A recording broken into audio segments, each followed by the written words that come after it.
볼 하나님의 말씀은 마태복음 22장입니다. 22장 37절부터 38절까지인데요. 이것과 좀 비슷한 말씀들을 찾아보려고 합니다. 마태복음 22장 37절부터 38절.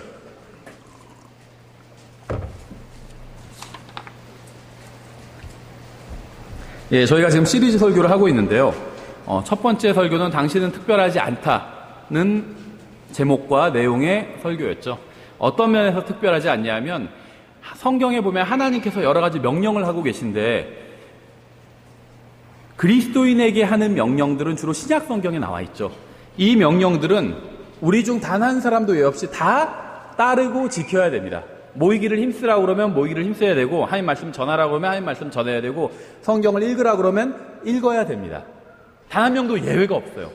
내 상황은 좀 특별하니까 하나님께서 그리스도인들에게 이렇게 하라고 말씀하셨지만 나는 예외야, 이렇게 생각하시면 안 된다는 겁니다.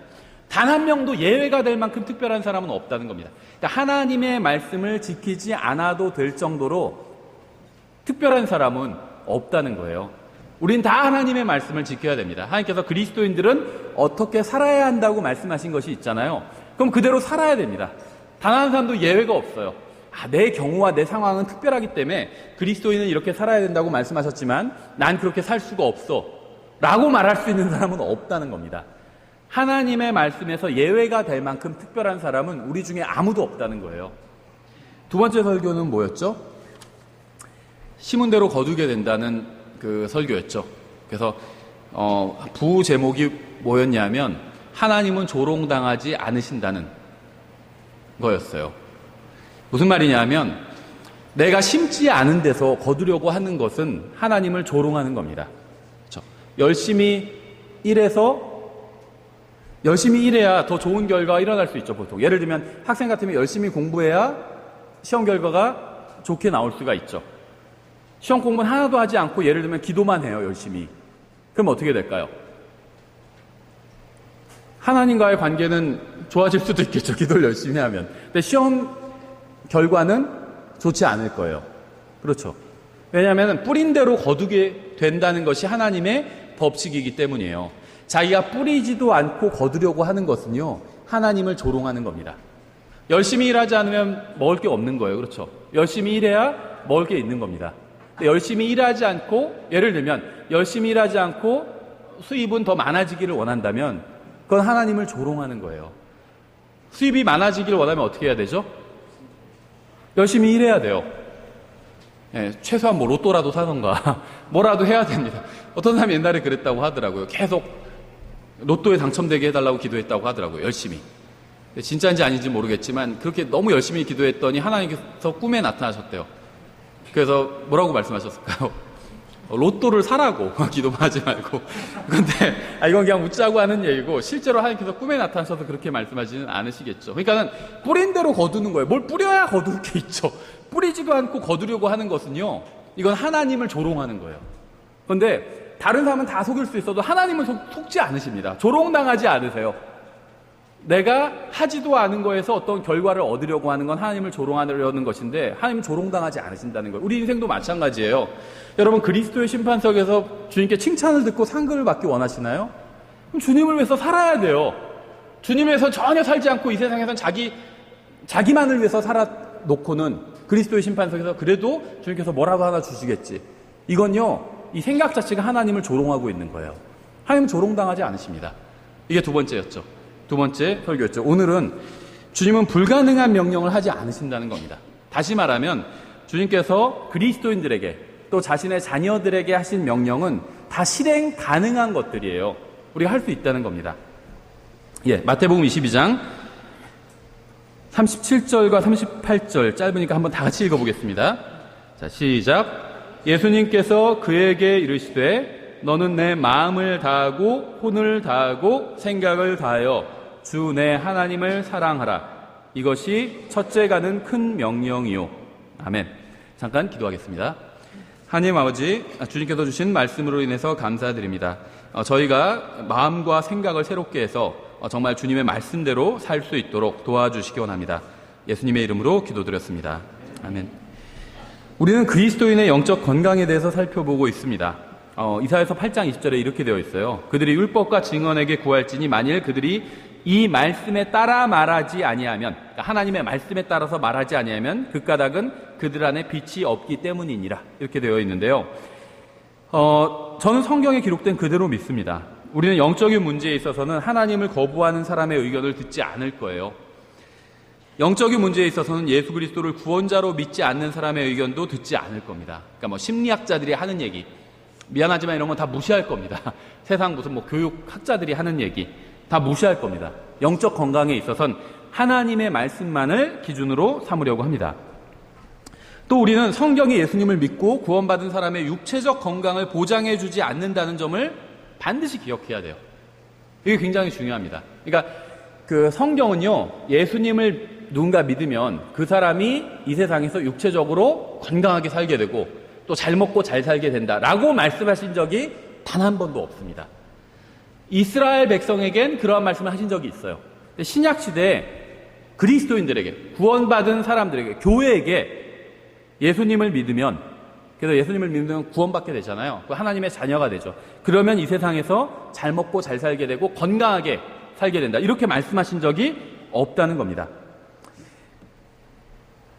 그러니까 성경은 예수님을 믿는 사람들, 구원받은 사람들의 육체적 건강을 보장해 주지는 않는다는 거예요.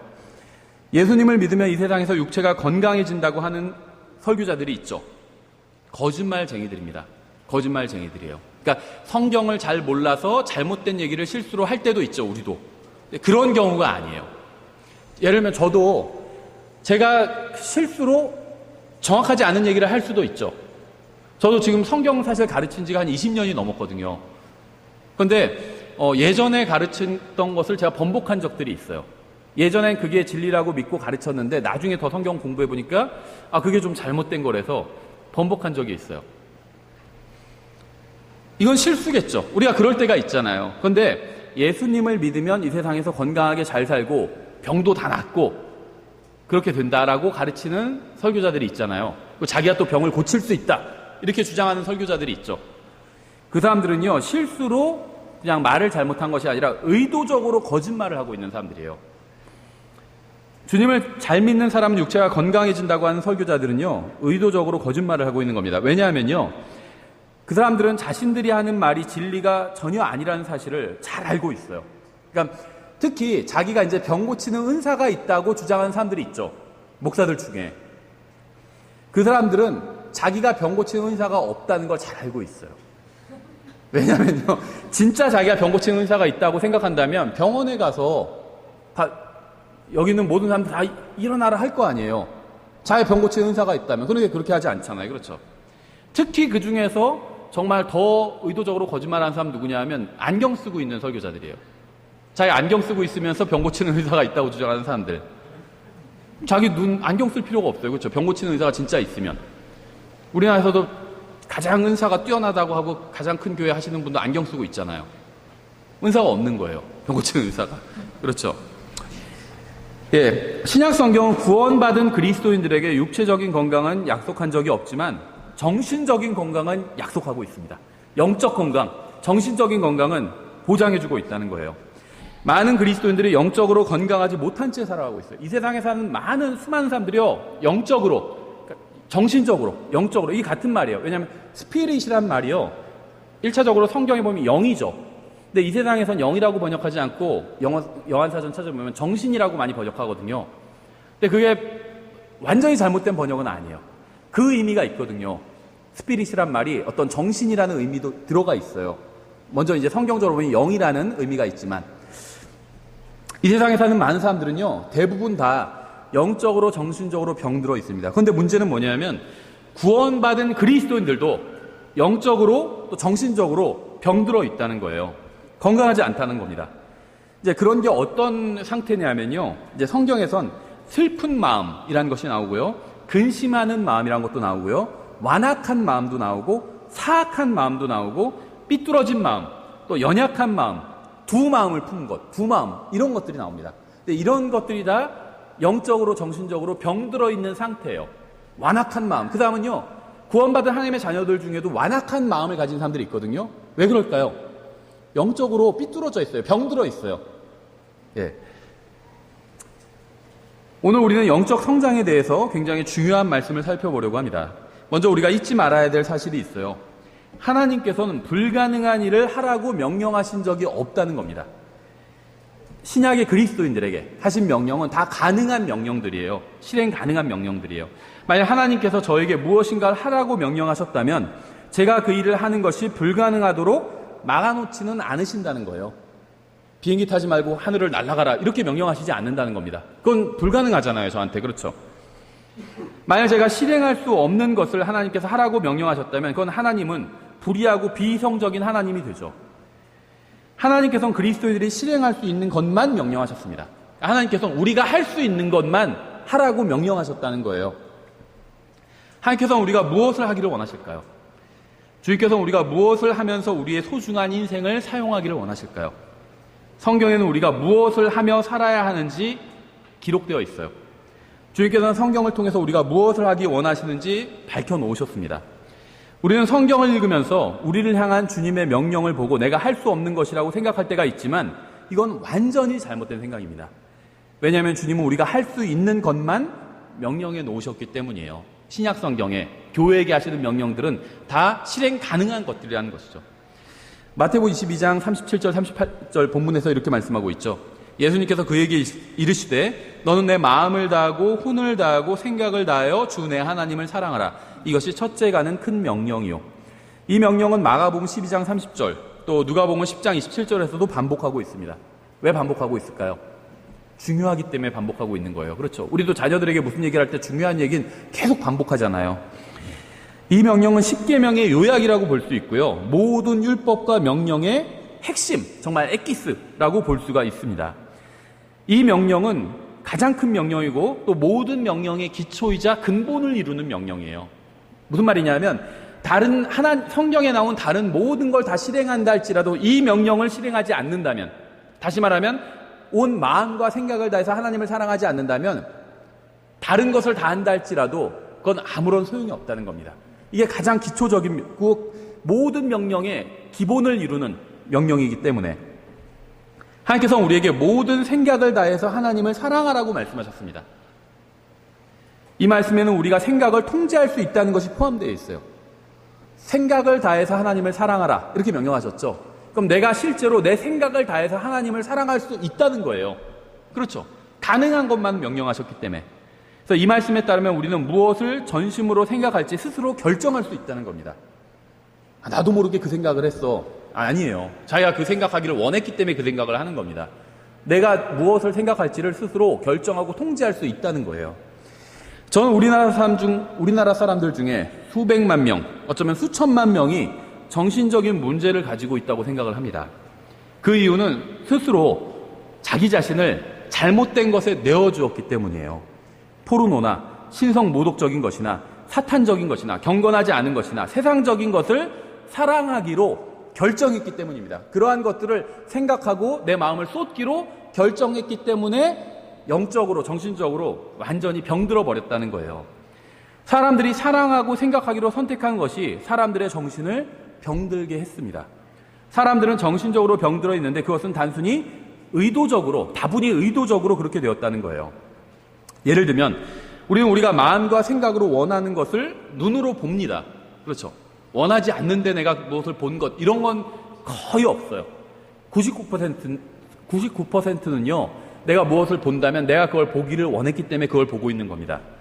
눈으로 하나님의 말씀을 볼지 세상적인 것을 볼지는 전적으로 우리가 결정한다는 거예요. 자녀들의 경우는 좀 다르죠. 자녀들의 경우는 부모가 결정합니다. 그렇죠.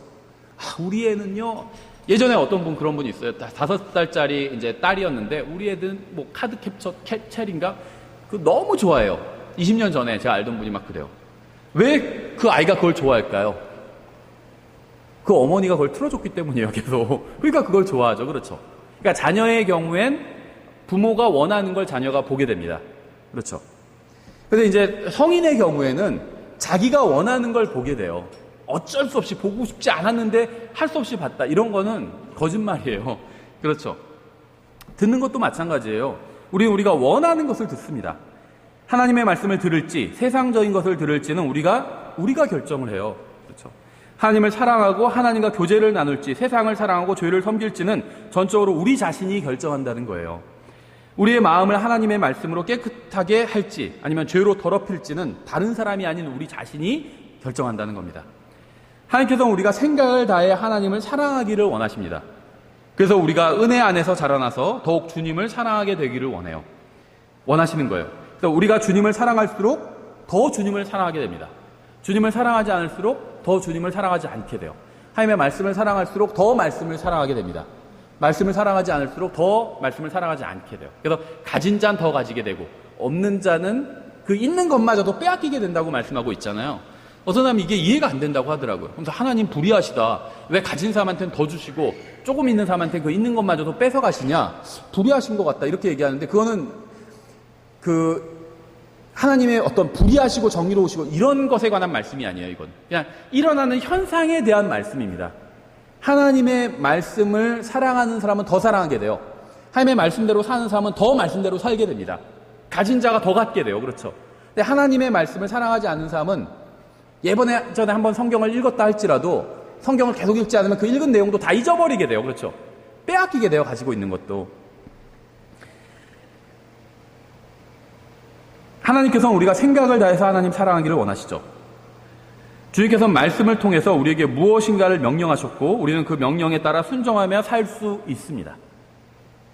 성경을 읽으면 하나님께서 우리가 하기를 원하시는 것들이 나오잖아요. 우리가 뒤에서도 보겠지만 우리가 생각을 새롭게 함으로 변화를 받기를 원하시고, 그렇죠. 이 세상에 동화되지 않기를 원하시고, 그렇게 할 수 있다는 거예요. 그렇게 할 수 있기 때문에 그런 명령을 하셨다는 겁니다. 주님께서는 우리에게 불가능한 것을 하라고 명령하신 적이 없습니다. 예를 들면 주님께서는 우리에게 간음하지 말라고 명령하셨다면 우리는 간음하지 않을 수 있어요. 그렇죠. 간음하지 않을 수 있죠. 주님께서 우리에게 도둑질하지 말라고 명령하셨다면 우리는 도둑질하지 않을 수 있습니다. 그렇죠. 그러니까 나의 선택에 달려있어요. 내가 훔칠 수도 있고 훔치지 않을 수도 있어요. 그 상황에서는 훔칠 수밖에 없습니다. 이건 거짓말이에요. 그 상황에서는 간음할 수밖에 없었습니다. 이것도 거짓말이에요. 그런 상황은 없어요. 어떤 상황이든 간음할 수도 있고 간음을 피할 수도 있습니다. 어떤 상황이든 훔칠 수도 있고 훔치지 않을 수도 있어요. 내가 원해서 훔친 겁니다. 내가 원해서 간음한 거예요. 근데 원하면요 간음하지 않을 수도 있어요. 원하면 훔치지 않을 수도 있다는 거예요. 살인하지 말라고 명령하셨다면 우리는 살인하지 않을 수 있어요. 이건 불가능한 명령이 아니라는 겁니다. 살인할 수밖에 없었다. 이런 상황은 없어요. 불가능한 명령이 아니라는 거예요. 주님께서는 우리에게 생각을 다해서 주님을 사랑하라고 명령하셨습니다. 살인하지 말라는 말씀이나 간음하지 말라는 말씀이나 도둑질하지 말라는 말씀처럼 생각을 다해서 주님을 사랑하는 말씀도 불가능한 말씀이 아니라는 겁니다. 살인하지 않을 수 있죠. 간음하지 않을 수 있고 도둑질하지 않을 수 있어요. 이것처럼 주님을 생각과 마음을 다해서 주님을 사랑하는 것도 가능한 일이라는 겁니다. 충분히. 우리는 주님께서 명령하신 대로 생각을 다해서 주님을 사랑할 수 있어요. 주님께서 우리가 능히 할 수 있는 것들을 명령하셨고 주님의 명령 중 첫째가 하는 것은 생각을 다해서 주님을 사랑하라는 것이었습니다. 예수님께서 그에게 이르시되 너는 내 마음을 다하고 혼을 다하고 생각을 다하여 주 내 하나님을 사랑하라. 우리는 누구나 이 말씀에 순종해서 마음과 생각을 다해서 주님을 사랑할 수 있습니다. 새겨 만든 형상을 만들지 말라는 말씀에 순종해서 형상을 만들지 않을 수 있는 것처럼 마음과 생각을 다해서 사랑하는 말씀에 순종할 수 있다는 거예요. 오늘 설교를 듣는 대부분의 남편들은 다른 여자보다 아마 아내를 사랑할 겁니다. 그렇죠. 아닌가요? 그렇죠. 결혼하신 분들은 아내를 사랑할 거예요. 근데 일단 아내를 사랑하면요. 아내를 70% 사랑하고 다른 여자를 30% 사랑하지는 않을 겁니다. 그런 건 사랑이 아니에요. 그렇죠. 아내를 사랑하는데 다른 여자도 사랑한다. 그건 아내를 사랑하는 게 아닙니다. 어떻게 알 수 있느냐? 아내한테 물어보면 알 수 있어요. 그렇죠. 아내를 사랑하는 게 아니에요. 한 여자를 마음과 생각을 다해 사랑하는 것이 가능할까요? 불가능할까요? 아내를 처음 만났을 때를 한번 생각해보세요. 지금 생각하지 말고 처음 만났을 때 진심으로 사랑하거든요. 돈을 써도 아깝지 않고 시간을 써도 아깝지 않아요. 그렇죠. 그 집 앞에 기다리기도 하고 꽃을 사기도 하고 그렇죠. 한 여자를 진심으로 사랑할 수 있어요. 가능한 일이에요. 가능한 일이에요. 불가능한 일이 아니라는 겁니다.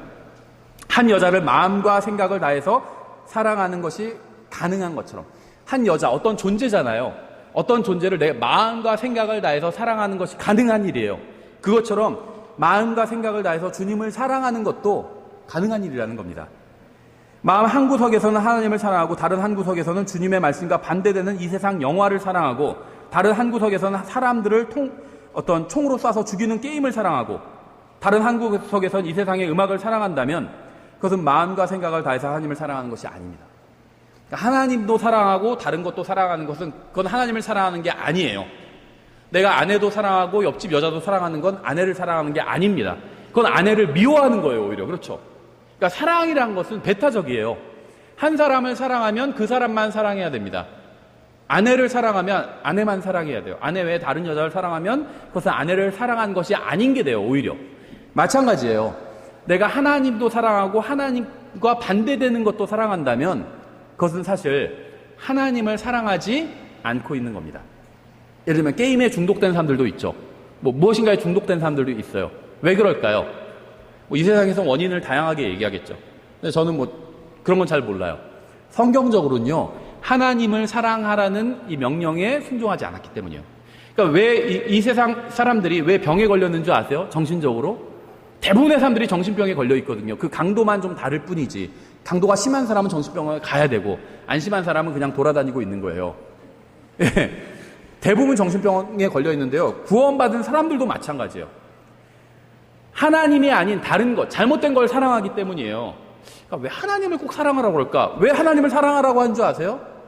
우리의 정신 건강을 위해서요. 인간은요, 하나님을 사랑해야 정신적으로 아주 건전한 생각을 갖게 그렇게 만들어졌어요. 하나님이 아닌 다른 것을 사랑하잖아요. 그게 다른 사람이든 돈이든 게임이든 뭐든 영화든 뭐가 됐든 하나님이 아닌 다른 것을 사랑하면 인간은 병들게 되어 있습니다. 병들었다는 건 증상이 나타난다는 거예요. 그렇죠? 막 마음이 불안하기도 하고. 그래서 아까 제가 쭉 열거했죠. 완악한 마음, 근심한 마음, 낙심한 마음. 하나님을 사랑하지 않은 병든 마음의 상태예요, 이게. 영적으로 건강해지기 위해서는요, 마음과 생각을 다해서 누구를 사랑할지 결정해야 됩니다. 여기에 영적 건강, 정신 건강이 달려 있어요. 우리가 영적으로 성장하지 못하는 이유는 너무나도 많은 것들을 사랑하느라 마음이 막 갈라져 버렸기 때문이에요. 마음을 다해서 하나님을 먼저 사랑해야 되는데 이것도 사랑하고 저것도 사랑하고 돈도 사랑하고 하나님도 사랑하고 아내도 사랑하고 딴 사람도 사랑하고 마음이 막 갈라져 있어요. 그렇죠? 그래서 영적으로 성장하지 못하는 거예요. 마음과 생각을 다해서 하나님을 사랑하지 않고 다른 것들을 사랑하는데 몰두해 있기 때문에 영적으로 전혀 성장하지 못하고 있는 겁니다. 구원받는 순간에는 마음과 생각을 다해서 하나님을 사랑하게 돼요. 처음에. 이걸 이제 첫사랑이라고 부르고 있죠. 문제는 주님을 향한 이러한 사랑이 지속되지 못한다는 겁니다. 어떤 사람은 며칠간 주님을 사랑하기도 하고 어떤 사람은 몇 주간 주님을 사랑하기도 하고 어떤 사람은 몇 달간 주님을 사랑하기도 합니다. 구원받은 대부분의 사람들은 마음과 생각을 다해서 주님을 사랑하는 마음을 계속 유지하지 못하고 있어요. 그래서 영적으로 성장하지 못하는 것이고 이 세상 사람들처럼 정신이 병들어 있는 겁니다. 누가복음 12장 22절부터 24절에 이렇게 되어 있어요. 또 그분께서 자기 제자들에게 이르시되 그러므로 내가 너희에게 이르노니 너희 생명을 위해 무엇을 먹을까 몸을 위해 무엇을 입을까 염려하지 말라. 생명이 음식보다 소중하며 몸이 옷보다 소중하니라. 까마귀들을 생각해보라. 그것들은 씨 뿌리지도 아니하고 거두지도 아니하며 창고나 곡간도 갖고 있지 아니하되 하나님께서 그것들을 먹이시나니 하물며 너희는 그 날짐승들보다 얼마나 더 나으냐. 동물의 인권은 아니죠. 동물의 권리 이런 거 굉장히 중요하다고 생각하는 사람들이 많이 있죠. 막 데모하고 있기도 하고 그렇죠. 동물 여기 성남에서 모란시장에서도 막 데모하시는 분들 있잖아요. 개들의 권리를 위해서. 그렇죠. 근데 예수님께서는요, 사람이 짐승보다 훨씬 더 낫다고 말씀하셨어요. 그렇죠. 물론 이 말씀은 동물을 닥치는 대로 잡아 죽여도 된다 이런 말씀은 아닙니다. 당연히. 동물 잡아 죽이면 함부로 막 잡아 죽이면 안 되죠. 예. 다만 우리가 사람과 동물 사이에서 한 가지를 선택해야 된다면 동물이 아닌 사람을 선택해야 된다는 거예요. 왜냐하면 사람이 훨씬 더 나은 존재이기 때문에. 25절 또 너희 중에 누가 염려함으로 자기 키에 1규빗을 더할 수 있겠느냐. 그런즉 너희가 가장 작은 그 일도 능히 행하지 못하거든 어찌하여 나머지 일들을 염려하느냐. 백합들이 어떻게 자라는지 깊이 생각해보라. 그것들은 수고도 아니하고 길쌈도 아니하느니라. 그러나 내가 너희에게 이르노니 자기의 모든 영광 중에 있던 솔로몬도 이것들 중 하나와 같이 차려입지 못하였느니라. 그런즉 오늘 들에 있다가 내일 아궁이에 던져질 풀도 하나님께서 이렇게 입히시거든. 오 너희 믿음이 적은 자들아, 하물며 너희는 얼마나 더 잘 입히시겠느냐. 너희는 무엇을 먹을까 무엇을 마실까 구하지 말며 의심하는 마음도 갖지 말라. 의심하는 마음도 갖지 말라. 이 모든 것은 세상 민족들이 구하나니 너희 아버지께서는 이것들이 너희에게 필요한 줄 아시느니라. 먹고 사는 문제 필요하죠. 돈이 필요해요. 그렇죠. 먹고 사는 데 있어서. 근데 이러한 게 우리에게 필요하다는 걸 하나님께서 아신다는 겁니다. 기도로 구할 필요가 없다는 거예요. 기도로. 하나님의 진짜 이 말씀을 믿는다면요, 기도로 구할 필요가 없다는 겁니다. 그럼 기도로 뭘 구해야 될까요? 먼저 하나님의 왕국과 그분의 의를 구하라고 말씀하고 있죠. 지금 이 말씀은요, 하나님을 아버지로 모시는 모든 사람들에게 하시는 말씀이요. 너희 아버지께서 이렇게 말씀하고 있잖아요. 이것들이 너희에게 필요한 줄 아시느니라. 우리 아버지는요, 전능하시고 사랑이 많으신 분이에요. 우리에게 무엇이 필요한지 다 알고 계신 분입니다. 근데 29절에서요, 의심하는 마음도 갖지 말라라고 말씀하고 있어요. 저는 여러분이 따라야 할 본이 아닙니다. 여러분이 따라야 될 본은 예수 그리스도예요. 솔직하게 말씀드리면 저는 성경이 말씀하시는 대로 그대로 살지 못하고 있습니다. 하지만 저는 30년 전에 성경이 말씀하시는 모든 것을 믿기로 결정했어요. 저는 성경에 기록된 모든 말씀이 진리라고 믿고 있습니다. 하나님은 모든 약속을 지키실 것이고 성경의 예언은 모두 성취될 것이라고 믿어요. 여러분은 성경을 읽어야 됩니다. 하지만 읽는 것에서 만족하지 말고 읽은 말씀을 믿어야 돼요. 의심하지 말아야 된다는 거예요. 나에게 필요한 것을 다 주신다고 하셨으면 주시겠다, 주실 것이다, 이렇게 믿어야 된다는 겁니다. 여러분에게 필요한 것은 성경을 인용할 수 있는 능력이 아니라 성경을 믿는 믿음이에요. 저는 아이들에게 성경을 가르칠 수 있지만 성경을 믿게 만들 수는 없어요. 여러분도 마찬가지입니다. 저는 여러분에게 성경을 가르치지만 믿게 만들 수는 없습니다. 목사는 성경을 가르치는 사람이에요. 이 사람이 잘 성경대로 사나 안 사나 막 검사하고, 이 사람이 잘 믿고 있나 아닌가 막 뒷조사하고 이런 사람이 아닙니다. 목사는 성경을 가르치는 사람이에요. 그냥 믿고 안 믿고는, 제가 가르친 걸 믿고 안 믿고는 여러분 개인의 선택에 달려있는 거예요. 우리는 구원받지 못한 사람들에게 복음을 전할 수는 있지만 억지로 믿게 만들 수는 없습니다. 여러분은 매 순간 모든 상황에서 하나님의 말씀을 믿을지 아니면 믿지 않을지를 스스로 결정해야만 해요. 저는 항상 하나님의 말씀을 믿는 것을 택할 겁니다. 똑같은 상황에서 한 사람은 하나님의 말씀과 약속을 버리고 자기 길로 가는가 하면 한 사람은 말씀과 약속을 붙들기도 합니다. 이사야서 26장 3절이죠. 주께서는 생각을 주께 고정시킨 자를 완전한 평강으로 지키시리니 이는 그가 주를 신뢰하기 때문이니이다. 많은 사람들이 생각으로 방황을 합니다. 생각이 고정되어 있지 않아요. 여기 갔다 저기 갔다. 하나님 말씀 믿을까? 아니야, 근데 불안해. 남들은 다 이렇게 하고 있는데 나도 이렇게 해야 되지 않을까? 남들은 다 무슨 투자를 하고 있는데 나도 좀 투자해야지 먹고 살지 않을까? 왔다 갔다 해요. 그렇죠. 하나님 말씀을 아이들에게 가르치고 있는데 이렇게 이 말씀 위주로 가르쳐서 될까? 먼저 지금 막 국영수부터 시작해야 되지 않을까? 막 이렇게 왔다 갔다 마음이 방황한다는 거예요. 생각으로 여기저기 이곳저곳 막 돌아다녀요. 강남 학원도 돌아다니고 어디 투자처도 돌아다니고 막 어디 있는 땅도 보러 다니고 막 생각 속으로. 그렇죠. 여러분은 생각을 주님께 고정시켜야 됩니다. 만약 여러분이 영적으로 게으르다면 그건 하나님 때문이 아니에요. 여러분이 하나님의 말씀대로 살지 않아서 일어난 일에 대한 책임은 하나님께 있는 것이 아니라 여러분에게 있습니다. 하나님의 말씀대로 살지 않는 건요, 영적 게으름이에요. 핑계를 대면 안 돼요. 아침에 늦게 일어나는 건 게으르기 때문이죠. 다른 핑계가 될 수 있는 게 아니라는 겁니다. 영적으로 게으른 거, 영적으로 성장하지 못한 이유는요, 영적으로 게으르기 때문이에요. 하나님의 말씀을 읽고 그 말씀대로 살아야 영적으로 성장할 수 있거든요. 그 말씀대로 믿고 살아야 영적으로 성장할 수 있는데, 영적으로 성장하지 못했다는 건 하나님의 말씀을 읽지도 않았고 그 말씀대로 살지도 않았다는 거거든요. 바쁘기 때문이 아니라는 겁니다. 게으르기 때문이라는 거예요, 영적으로. 여러분의 마음과 생각이 방황하는 이유는 여러분의 마음과 생각을 주님께 고정시키지 않았기 때문입니다. 여러분의 마음과 생각이 가서는 안 될 곳에 가 있다면 다시 주님 앞으로 가져와야 됩니다. 그 일에 대한 책임은 전적으로 여러분에게 있어요. 주님께서는 여러분을 대신해서 여러분의 마음과 생각을 가져오지는 않으실 겁니다. 하나님의 말씀을 읽기는 하지만 믿어지지 않고 의심이 드는 분들 있죠. 아무리 읽어도 믿어지지 않아. 이렇게 하나님 말씀대로 살라고 하는데 그렇게 말씀대로 살았다가 굶어 죽을 것 같아. 그런 분들 있죠. 의심하는 마음을 책망해야 돼요. 마귀가 주는 마음이에요. 하나님의 말씀대로 살면요, 굶어 죽는 게 아니에요. 살 수 있어요, 충분히. 우리가 필요한 걸 다 아신다고 했잖아요. 그럼 그 말씀을 믿어야 돼요. 그렇죠? 주님의 말씀을 의심하지 말고 믿으십시오. 의심이 일어나면 책망해야 돼요. 그건요, 마귀가 주고 있는 거거든요. 가장해서 주는 거예요. 마귀는요, 빛의 천사로도 가장하죠. 성경에 보면 마귀가 저의 마음으로 가장할 때가 있어요. 그래서 내 마음속에서 왜 이런 마음이 들까? 마귀가 준 거예요. 마귀가 소위 말하면 저의 자아로 가장할 때도 있거든요. 야, 이거 그렇게 하면 우리 어떻게 먹고 살아? 너 어떻게 먹고 살래? 마귀가 그런 생각을 줄 때가 있다는 거예요. 하나님의 말씀을 의심할지 믿을지는 전적으로 여러분의 결정에 달려 있습니다. 이 믿음이란 건요, 선택이에요. 하나님의 말씀을 믿을 수도 있고 의심할 수도 있어요. 이건 다 여러분의 결정에 달려 있어요. 의심을 무시하고 말씀을 믿음으로 붙들어야 됩니다. 의심이 일어날 때 어떻게 하는 줄 아세요? 무시하면 돼요. 말씀을 그냥 붙들면 됩니다. 그게 믿는 방법이에요. 여러분이 하나님의 말씀을 믿지 않고 말씀대로 살지 않는 이유는 말씀이 아닌 다른 것에 여러분의 마음과 생각이 사로잡혀 있기 때문이에요. 말씀대로 살 수 없기 때문이 아니란 겁니다. 상황이, 환경이 말씀대로 살 수 없는 환경이란 건 없어요. 우리가 다 다양한 삶을 살고 있죠. 다 다양하게 살고 있어요. 근데 여러분이 어떻게 살고 있건 간에 말씀대로 살 수 없는 환경에 처한 사람은 아무도 없다는 겁니다. 다 말씀대로 살 수 있어요.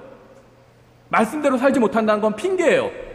하나님의 분명한 건 뭔지 여러분 중에 좀 바쁜 분도 있고요. 좀 한가한 분도 있어요. 그렇죠. 좀 다를 거예요. 사람마다. 그런데 하나님의 말씀을 읽을 시간도 없을 정도로 바쁜 분은 없어요. 그런 분은 없어요. 저는 건전한 생각을 갖기 원합니다. 영적으로 병들고 싶지 않아요. 하나님께서도 제가 영적으로 건강하기를 원하시기 때문에 말씀을 의심하는 마음을 갖지 말라고 말씀하셨어요. 저는 말씀을 의심하고 싶지 않습니다. 제가 말씀을 의심하는 순간 저의 정신은 병들어 버리기 때문이에요. 말씀을 의심하는 것은 언제나 육신입니다. 나 안에 있는 육신이 말씀을 항상 의심하게 만들어요. 말씀을 의심하는 생각이 들 때마다 그 생각을 몰아내야 됩니다. 하나님의 말씀을 의심할 때마다 정신이 병들어 혼란스럽게 돼요. 하나님의 말씀이 믿어지지 않고 의심이 들 때 어떻게 해야 하는지 아세요? 말씀을 믿지 않는 자신을 책망하십시오. 그리고 말씀을 믿지 않는 죄를 회개하세요. 그리고 말씀을 믿고 그대로 실천하면 됩니다. 간단해요. 단순해요. 베드로전서 1장 13절 이렇게 되어 있어요. 그러므로 너희 마음의 허리를 동이고 정신을 차려 예수 그리스도께서 나타나실 때 그분께서 가져오실 그 은혜로 인해 끝까지 소망을 가질지어다. 허리를 동인다는 것은요, 옷이 펄럭여서 일하는 것을 방해하지 않도록 붙들어 둔다는 겁니다. 중동 사람들은 이 당시에 긴 옷을 입었잖아요. 그렇죠. 왜 긴 옷을 입었냐 하면 이제 모래 바람과 태양으로부터 신체를 보호하기 위해서 긴 옷을 입었거든요. 그런데 이제 긴 옷이 이렇게 태양 열로부터는 나를 보호해 줄 수 있지만 일하거나 밭에서 일하거나 싸울 때는 불편해요. 그렇죠. 긴 옷 입고 싸울 수가 없죠. 전쟁이 일어났을 때. 그래서 허리를 동이라고 하거든요. 검색해 보시면요, 이 허리를 동이는 게 어떻게 동이는 건지 자세히 나와 있어요. 긴 옷을 다리를 어떻게 묶고 이렇게 동이는 방법이 있어요. 그 이스라엘 당시에 사람들이 입던 옷이. 마음의 허리를 동이라는 것은 마음이 이리저리 흔들리지 않게 하라는 말입니다. 옷이 긴 옷을 입고 있어요. 그러면 바람이 불면 막 흔들리잖아요. 그럼 뭐 작업하는데 방해가 되잖아요. 그럼 이 긴 것을 막 붙들어 매라는 거예요. 움직이지 않게. 마음도, 사람의 마음은요, 막 이리저리 흔들리게 되어 있거든요. 근데 그렇게 흔들리지 않도록 붙들어 매라는 겁니다. 마음을 잡아서 예수 그리스도 앞에 꼭 붙들어 매라는 거예요. 마음의 허리를 동이고 정신을 차려서 하나님의 말씀을 믿지 못하게 막는 것 중에 하나가 바로 무엇인지 아세요? 상상이에요. 그러니까 마음이 딱 고정되어 있어야 돼요. 주님을 향해서, 말씀을 향해서. 근데 그렇게 하지 못하도록 방해하는 것 중에 하나가 상상입니다. 상상. 성경은 인간의 상상에 대해서 부정적으로 말씀하고 있어요.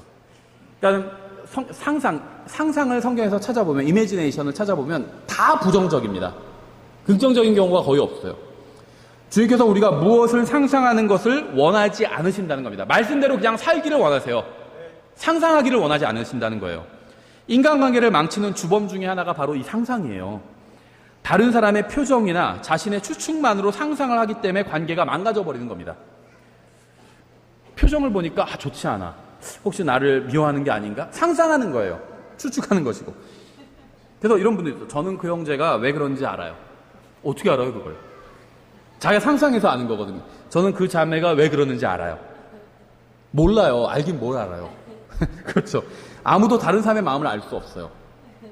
그 사람의 마음을 알 수 있는 건 그 사람 자신과 하나님만 알 수 있어요. 그렇죠. 아무도 알 수가 없어요. 오직 하나님만 알고 계세요. 자신의 추측으로 다른 사람의 마음을 함부로 판단하면 안 됩니다. 우리의 마음은 우리 자신과 하나님만 아세요. 마찬가지로 다른 사람의 마음도 그 사람과 하나님만 아십니다. 따라서 눈빛이나 표정만 보고 추측과 상상을 더해서 다른 사람의 마음과 생각을 단정하면 안 된다는 겁니다. 저 형제는 나를 미워해. 저 자매는 나를 미워해. 정말 미워하는지 아닌지 그걸 어떻게 알아요? 아무도 몰라요. 그렇죠? 자녀들 중에 이런 아이들 있죠. 우리 엄마는 나를 미워해. 그렇죠? 분명한 건 뭔지 아세요? 자녀들이 있다면 우리 엄마는 날 미워해. 재밌는 드라마도 못 보게 하고, 그렇죠? 공부만 하라고 그러고 날 미워하는 걸 거야. 분명한 건 뭐냐면 항상 미워하는 건 아니라는 겁니다. 가끔씩 미워하는 걸 거예요. 공부하지 않고 말을 듣지 않을 때만 미워할 겁니다. 어머니가. 그러지 않고 말 잘 들을 때는 사랑하실 거예요. 네. 그러니까 많은 사람들이 인터넷이나 책이나 TV에서 본 것을 기준으로 삼기 때문에 관계가 망가져 버려서 인간관계를 책이나 심리학 서적, 그다음에 인터넷, 그다음에 TV, 영화 이런 걸 보고 인간관계를 배워요. 항상 하나님의 말씀이 기준이 되어야 돼요. 인터넷이나 책이나 TV는 실제가 아닙니다. 특히 책들이 그래요. 어떤 것들을 막 그 인간관계에 대한 것이나 뭐 사례 같은 것도 막 나오고 이런 책들 있잖아요. 사실은 위험해요. 이 판매량을 높이거나 시청률을 높이기 위해서 다 편집을 한 것들입니다. TV 프로그램도 그렇고 인터넷도 그렇고 다 편집을 한 거예요. 사람들 관심, 조회수를 올리고 시청률을 높이고 판매량을 높이기 위해서 사례가 있지도 않은데 이런 사례에 내가 이렇게 조언을 줬고 이렇게 했더니 이런 좋은 결과를 얻었다. 대부분 거짓말이에요. 판매량 팔아먹기 위해서 책을 과장되어 있고요. 오직 진리만이 기록된 것은 하나님의 말씀인 성경밖에 없습니다. 그러니까 우리가 100% 신뢰할 수 있는 건 성경밖에 없어요. 그 외에 모든 책, 모든 TV 프로그램, 모든 인터넷 콘텐츠들 다 거짓이 들어가 있습니다. 조회수 높이기 위해서, 시청률 높이기 위해서, 판매량 높이기 위해서 거짓말하고 있다는 거예요. 따라서 인터넷이나 책이나 TV에서 본 것을 기준으로 다른 사람을 판단하지 마시기 바랍니다. 오직 하나님의 말씀인 성경만이 모든 판단 기준이 되어야 돼요. 에베소서 4장 22절 이렇게 되어 있어요. 이전 행실에 관하여는 너희가 속이는 것으로 가득한 욕심들에 따라 부패한 옛사람을 벗어버릴 것을 가르침을 받았으니 너희의 생각의 영 속에서 새롭게 되라. 또 너희가 하나님을 따라 의와 참된 거룩함으로 창조된 새 사람을 입을 것을 가르침을 받았으니 여러분이 구원받았다면 여러분에게 이런 일이 일어난 겁니다. 여러분은 복음을 들었을 거예요.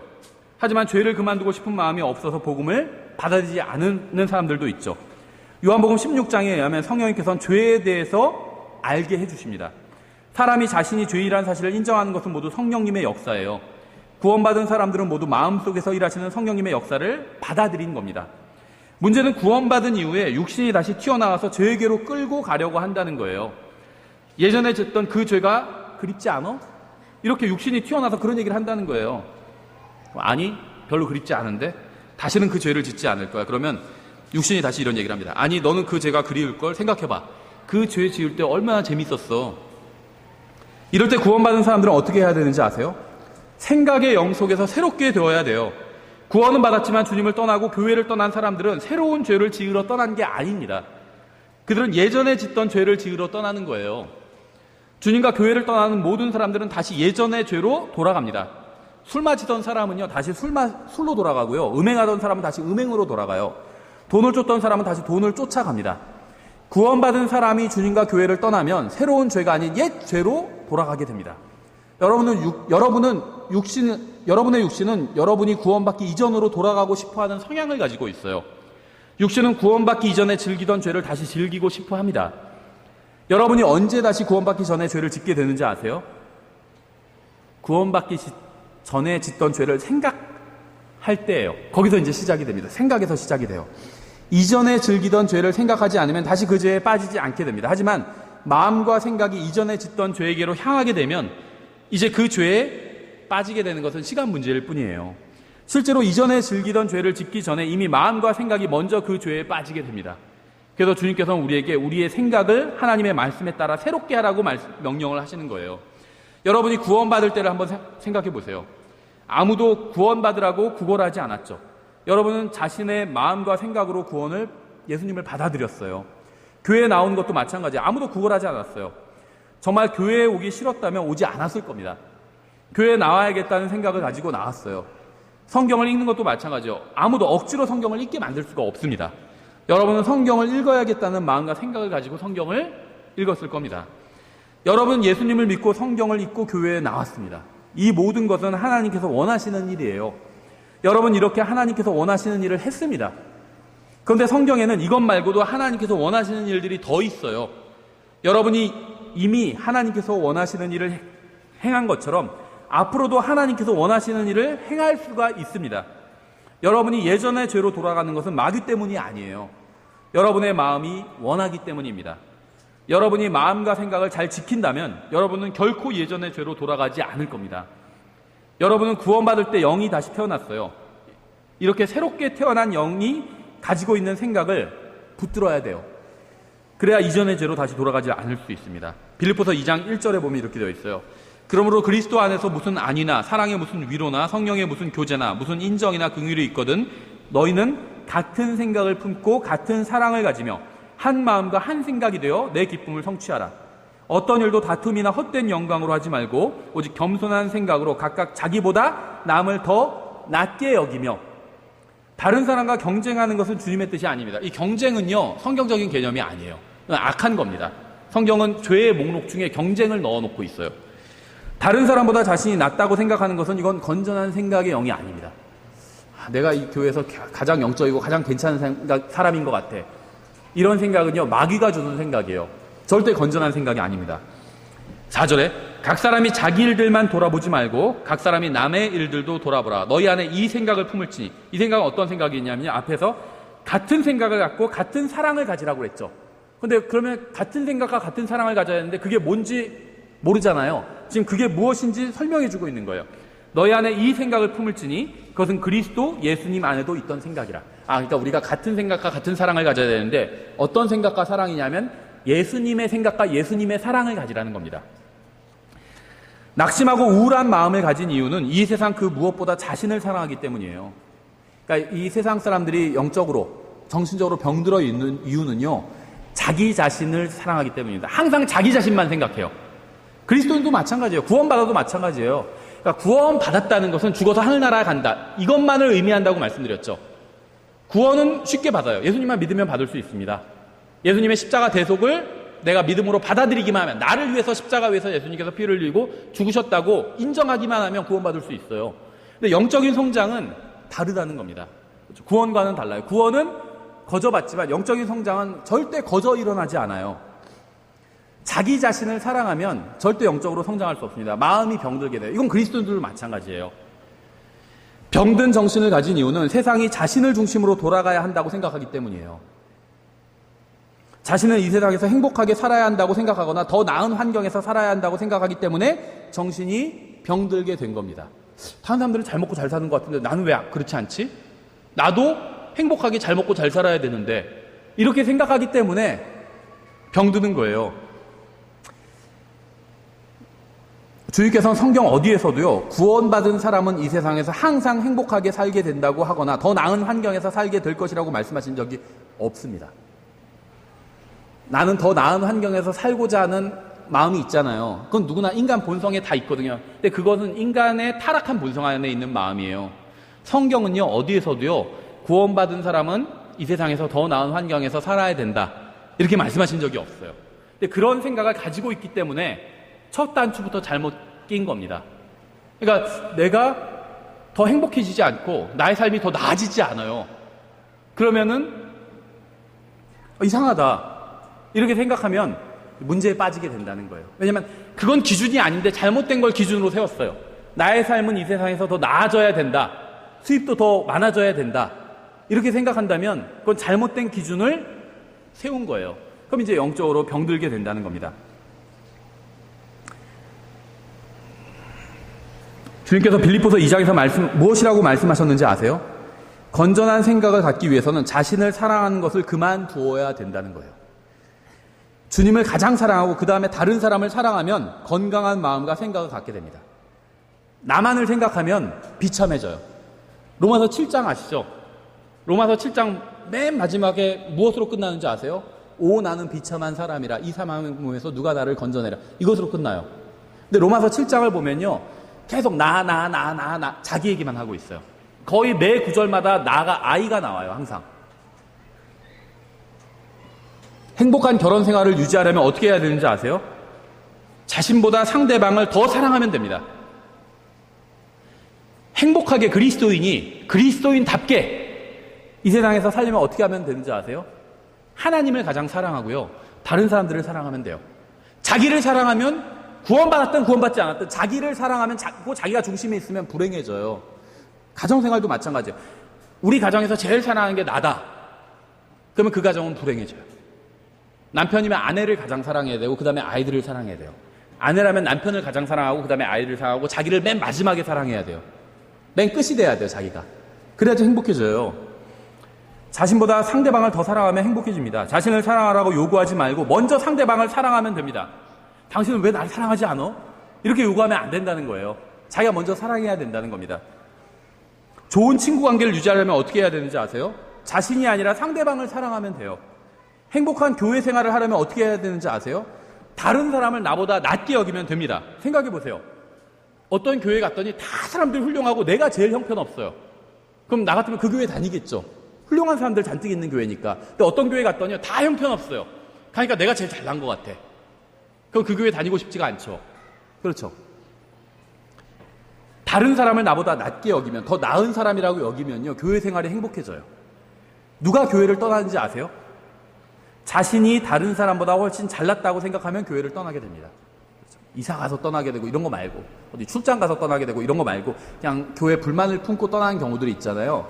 대부분은 자기가 이 교회에서 가장 잘났다고 생각해요. 가장 영적이고 수준이 너무 낮다고 생각해요. 그래서 떠나는 거예요. 주님의 말씀에 따라 자신보다 남을 더 낮게 여기면요, 교회를 떠나지 않게 됩니다. 그렇죠. 다른 사람이 자신에게 잘 대해줄 것을 기대하지 마십시오. 성경 어디에서도요, 다른 사람이 여러분에게 잘 대해줄 것이라고 말씀하신 적이 없어요. 구원받게 되면 모든 사람이 너에게 잘 대해줄 것이다. 특히 교회 가면 사람들이 다 너에게 잘 대해줄 것이다. 이렇게 말씀하신 적이 없어요. 그건 마귀가 주는 생각입니다. 하늘나라에 가면 잘 대해줄 거예요. 천사들도 잘 대해줄 것이고 하나님도 잘 대해줄 겁니다. 근데 이 세상에선 그렇지 않다는 거예요. 교회 오면 다른 사람이 여러분에게 잘 대해줄 것이라는 생각은 사실이 아닌 여러분의 상상에 근거한 거예요. 이 교회 왔는데 왜 다 나한테 친절하게 대하지 않지? 왜 잘 대해주지 않지? 성경 어디서 그렇게 말씀하신 적이 있어요? 어느 교회 가면 사람들이 다 잘 대해줄 거다 이렇게 말씀하신 적이 어디 있어요? 성경에 없는 것, 내 상상에서 나온 거거든요. 그건 결혼을 하면 상대방이 잘 대해줄 것이라고 생각하는 것도 사실이 아닌 상상에 근거한 겁니다.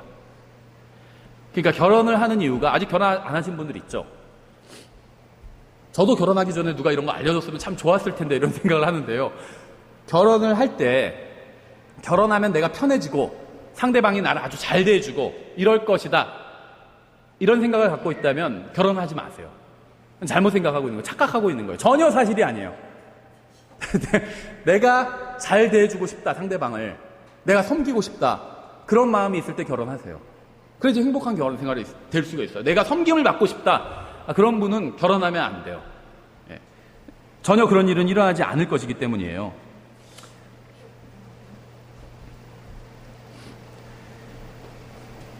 주님의 말씀에 따라 교회에 있는 모든 형제 자매들이 여러분보다 나은 사람이라고 생각하십시오.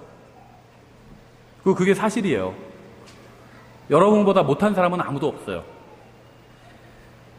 그러면 교회 생활이 행복해져요. 여러분의 배우자가 여러분보다 나은 사람이라고 생각하십시오. 난 재수 좋게 나보다 훨씬 몇 단계 수준 높은 사람이랑 만났다, 이렇게 생각하세요. 그러면 가정생활이 행복해져요. 이것이 바로 정신이 병들지 않고 건강을 유지할 수 있는 주님께서 주신 비결입니다. 다른 사람을 나보다 낮게 여기는 것. 가정에서든 교회에서든 사회에서든 어디서든. 그럼 행복해져요. 이 세상은 다른 사람이 아닌 자신을 가장 사랑해야 한다고 가르칩니다. 근데 그러면 병들게 돼요. 이게 마귀의 가르침이에요. 그럴듯해 보이는데 이건 전혀 사람을 병들게 하는 가르침이거든요. 너 자신을 가장 사랑해야 된다. 이 세상 가르침에 충실한 세상 사람들은 정신이 병들어 있어요. 자기를 사랑하기 때문에 정신이 병들어 있는 거예요. 자기가 중심이에요. 아, 왜 이 교회에선 저렇게 쓰레기가 떨어지는데 사람들이 치우지도 않지? 아, 자기가 치우면 되잖아요.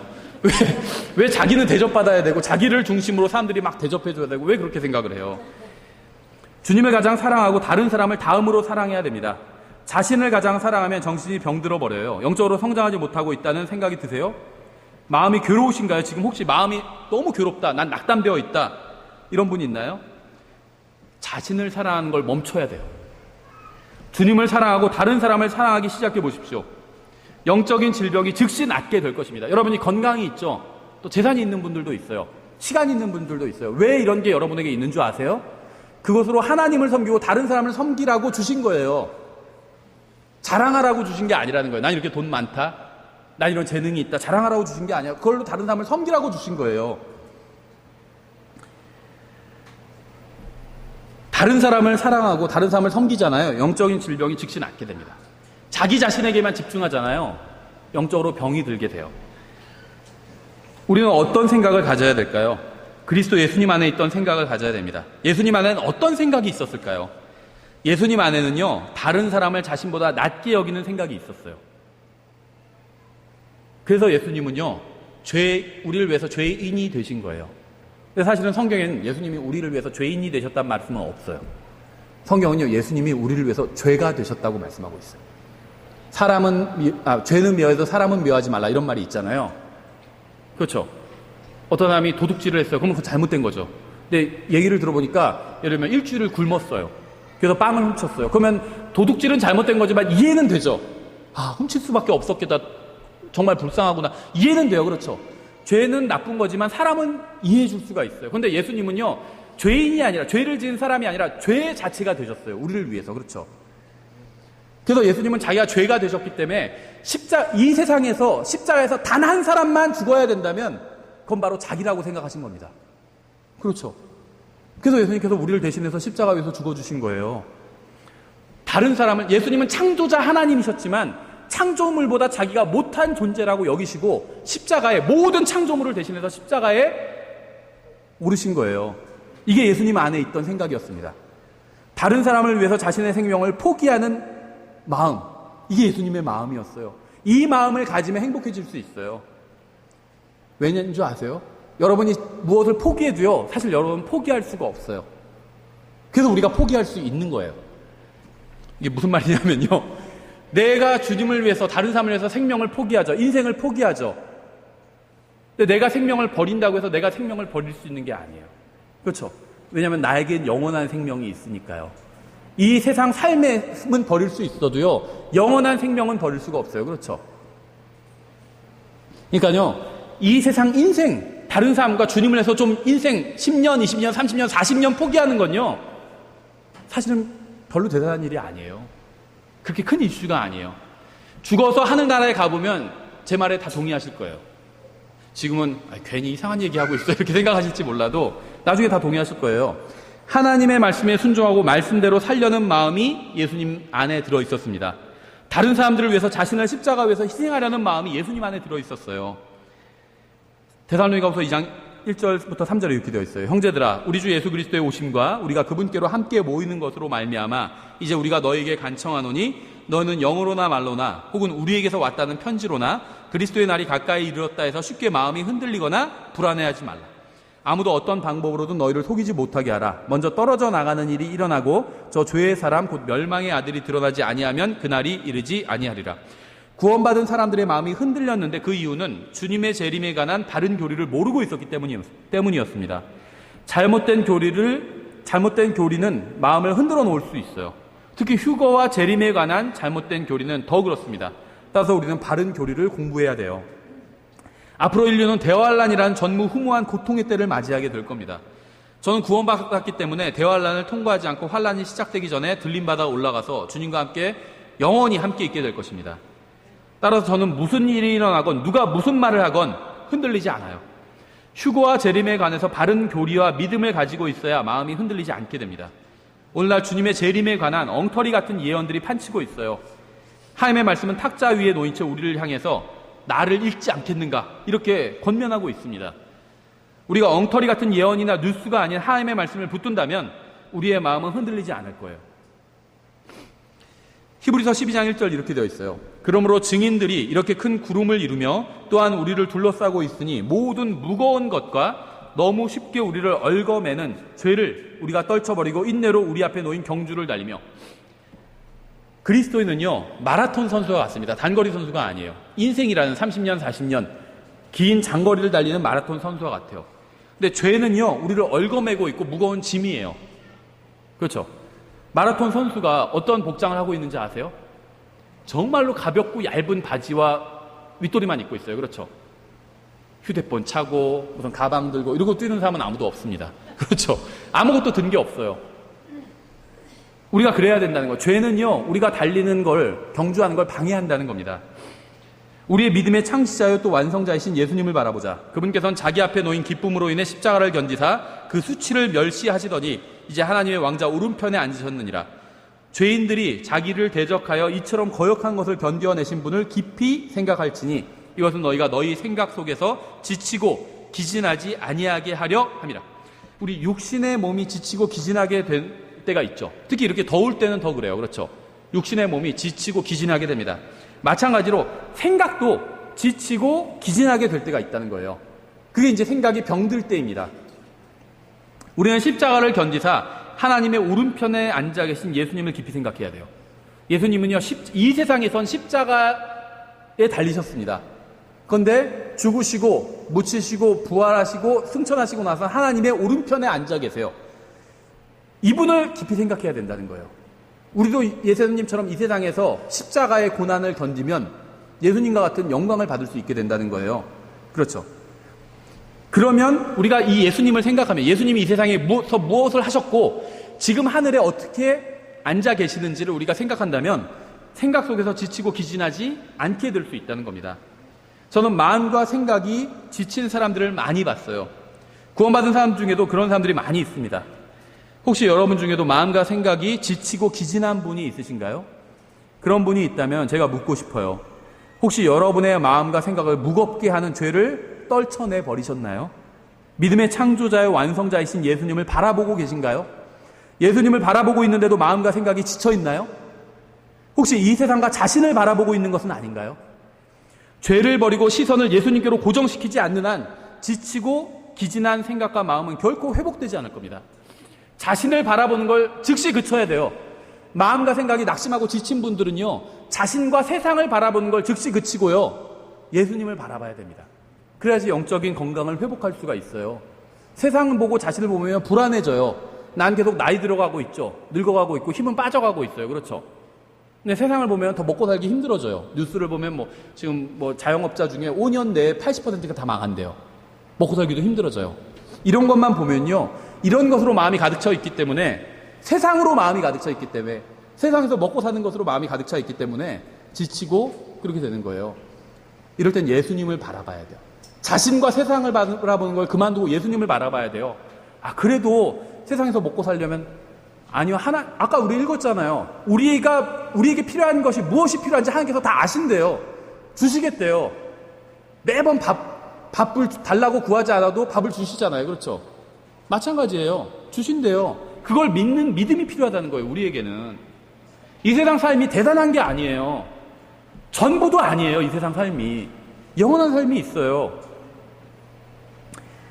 로마서 12장 마지막으로 한 성경 하나만 인용하겠습니다. 12장 1절부터 2절에 그러므로 형제들아 내가 하나님의 긍휼을 힘입어 너희에게 간청하노니 너희는 너희 몸을 거룩하고 하나님께서 받으실 만한 살아있는 희생물로 드리라. 그것이 너희의 합당한 섬김이니라. 너희는 이 세상에 동화되지 말고, 이 세상 뉴스, 이 세상 사람들이 하는 말, 야, 너 지금 너처럼 그렇게 투자도 하나도 안 하면 너 어떻게 먹고 살래? 자녀도 어떻게 키울래? 이 세상 사람들의 생각에 동화되지 마세요. 이 세상에 동화되지 말고 오직 너희 생각을 새롭게 함으로 변화를 받아 하나님의 그 선하시고 받으실 만함의 완전하신 뜻이 무엇인지 입증하도록 하라. 성령님께서는 날마다 저의 속사람을 새롭게 해주십니다. 하나님께서는 저의 혼을 구원해 주셨어요. 그리고 성령께서는 날마다 저의 혼을 새롭게 해주십니다. 여러분의 마음과 생각은 날마다 새롭게 되어야 돼요. 마음과 생각을 새롭게 하는 것은요, 집안을 청소하는 것과 같습니다. 사람이 살고 있는 집은 항상 어질러져 있죠. 그렇죠? 저희 주중에 3일 동안 저희 자매가 아이들 데리고 친정에 가 있었거든요. 3일 동안 집안 상태가 어땠는지 아세요? 깨끗했어요. 아이들과 자매가 없으니까. 제가 한번 치워놓고 딱 그걸로, 또 가기 전에도 같이 치웠고 치워놓으니까 그걸로 더 이상 더럽혀지지 않았어요. 저는 방에만 있다가 아니면 교회에 나와 있었거든요. 그러니까 저희 집에 3일 동안 아무도 살지 않았던 거예요.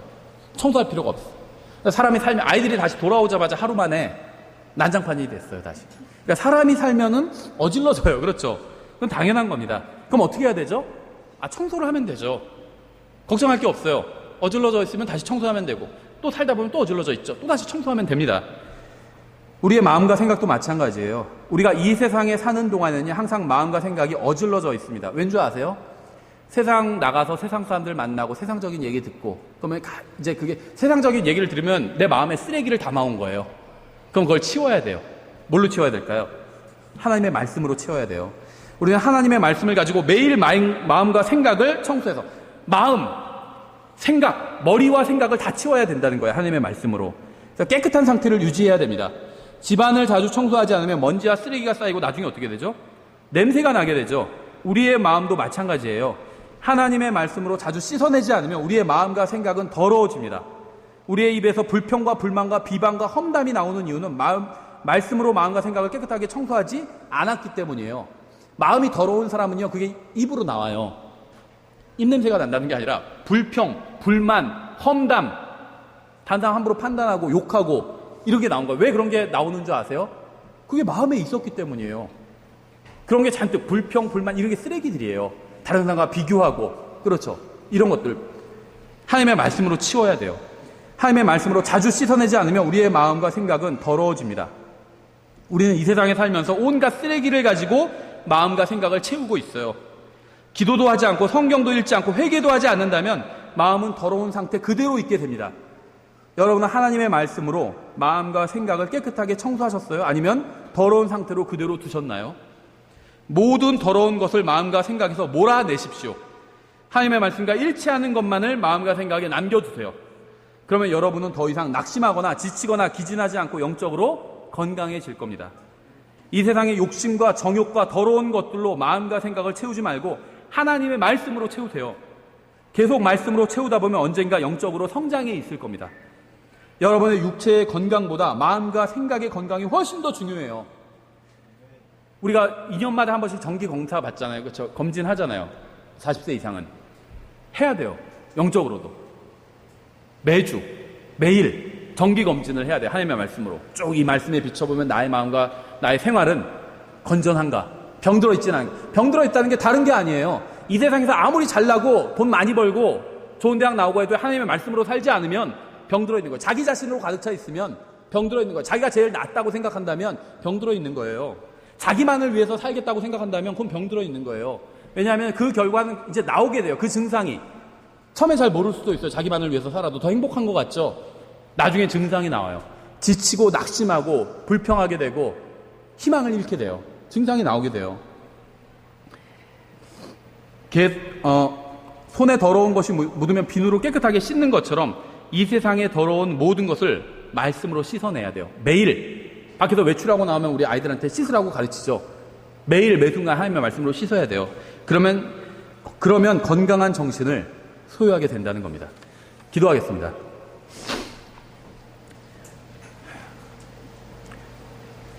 하나님 아버지, 저희를 이 세상에 홀로 두지 않으시고 함께 해주셔서 감사드립니다. 저희가 이 세상에서 방황하지 않을 수 있도록 말씀을 주셔서 감사드립니다. 이 자리에 모인 모든 사람이 주님의 말씀을 믿고 붙들고 살아갈 수 있도록 도와주시기 원합니다. 주님의 말씀이 저희의 마음과 생각에서 일하게 되기를 원합니다. 감사드리며 예수님의 이름으로 기도드렸습니다. 아멘. 다 같이 일어나셔서 찬송가 919장 주님께 찬양 드리겠습니다.